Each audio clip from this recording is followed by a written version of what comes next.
Hi everyone, welcome and thank you for being here. Today on Financial Development Monday, I want to talk to you about something that really inspired me, and I hope it will encourage and inspire you too. I'm in this mentorship program in church where we mentor young girls and women, and at this point it is sinking in that I am aging gracefully, I hope. So in this session, we were talking about finances and wealth. And the facilitator of the day shared with us a verse, Ecclesiastes 11:2.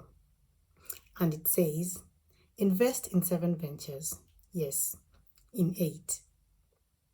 You do not know what disaster may come upon the land. And this got me thinking about my manufacturing business, Hamira, that I was forced to close at the end of 2024 because I had become gluten sensitive. And I thought that maybe, just maybe, had I had other ventures, the devastation would have not been as much as it was when Hamira failed. And so this verse encouraged me, and I hope it does you too, that you should not be afraid to venture into as many things as you can. And we fall into a trap of doing one thing and doing it well. It's a narrative. There are people who do one thing and do it well. But if you have ever thought of doing something or doing something other than what you do mainly, here is your encouragement. You can do 7, you can do 8, you can do more. Do not limit yourself. God knows we can handle more, and that is why it is written in the Bible that invest in 7 ventures. Yes, 8, for you don't know when disaster will strike the land. And also, you can do 7 things, you can do 8 things, you can do 9 things you can do one thing in 7 different ways or 8 different ways, or you can do 7 different things. But it is in you to do all those things that you want. Another thing that discourages people from doing 7 ventures that they would like to do, or 8 or more, is people's comments. When you sell something, you do something, especially when you sell something or do, there will be people who will be telling you, you are selling that, you are selling that, you are selling that. There are sentiments like, wewe ni nini haujawahi uza in Nairobi? Yeah. Or you'll be told, uko karibu kuuza binadamu.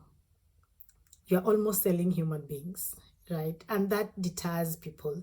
It makes other people afraid to venture out. So when something fails, they're like, no.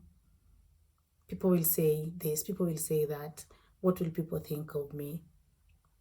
Here is the permission to do all those things that you really, really want to do. Because you do not know when disaster will strike. Don't be like me. I had worked in this business for more than 10 years. And so when I was forced to close it, I was like, what will I do?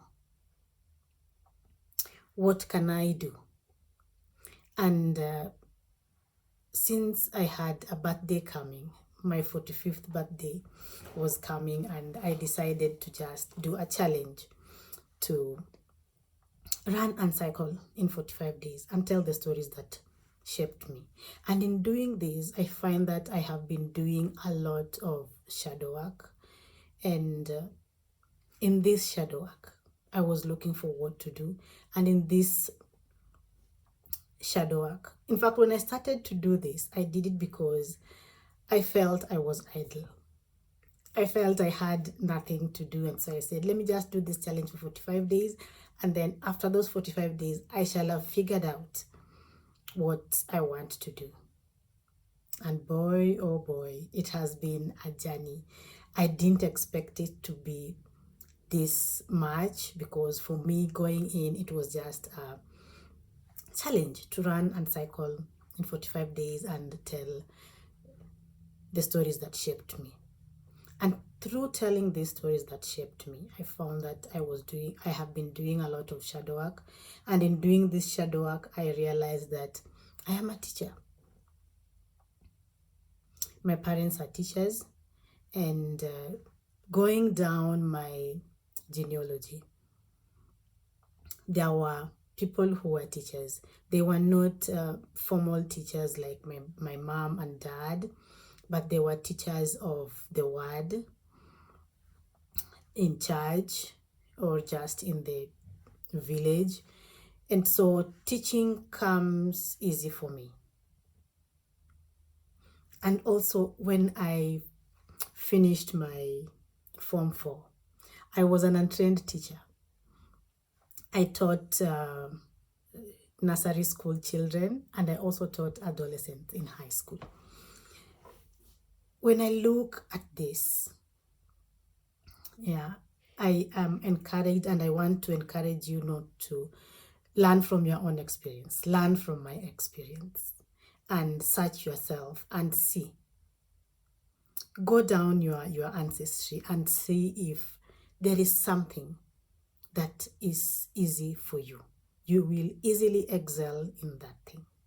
For me now, I'm realizing that I am a teacher. It's easier for me to speak, teach, train, and also in that breath, when I go to the kitchen, I like to bake, cook, make snacks, and those yummy stuff.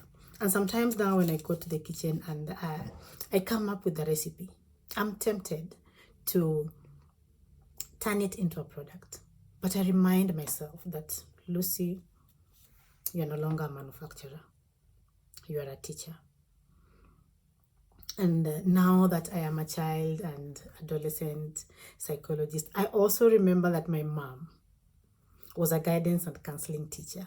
Nowadays, when we meet, we talk about guidance and counseling, we talk about adolescence, we talk about books. She gives me books, we exchange books, and it's fun. Only to think that Hamira had to fail. I had to do a business for over 10 years for me to realize this, and I don't take it lightly. Maybe God wanted me to go through this so that you do not have to go through it.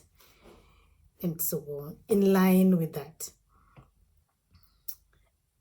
I am teaching adolescents about puberty, about their growth, and I also talk about my experience as a stay-at-home mom, and teaching people how to bake and make snacks. And when some of my customers heard that Hamira had been closed and I could no longer touch wheat, one of the recipes that most of my clients asked for was the recipe for kaimati. I have been tempted to go back. I have been tempted to go and do gluten-free stuff, but I am aware that I'm not a manufacturer anymore. I am a teacher. So I'll be teaching.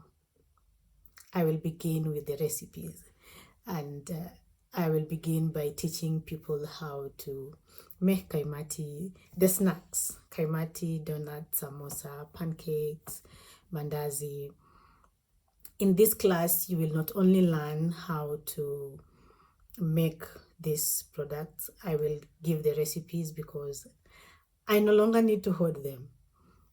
I'll not need to use them for manufacturing. So I will gladly teach them to you. And for those who need to explore this as a business venture, I will also teach how to cost this so that you know when you sell it at what amount, what are you making, so that you also not only learn how to make them, but the business side of it. Yeah. So meet Teacher Lucy. This is the new me. And that class, you will learn how to use these are tried and tested recipes. So there's no guesswork. You will learn, you will know, you will live there with a complete thing. If it is just for your home consumption, well and good. If it is for your business that you want to start a business, well and good. There needs to be more Kaimatis out there. Yeah, there needs to be more people gaining from this, not just me telling a story about how my business failed. And remember to not be afraid to do several ventures. Yeah. Thank you for being here. See you in class. Don't forget to like, share, leave a comment, and subscribe to my YouTube channel. See you in the next one.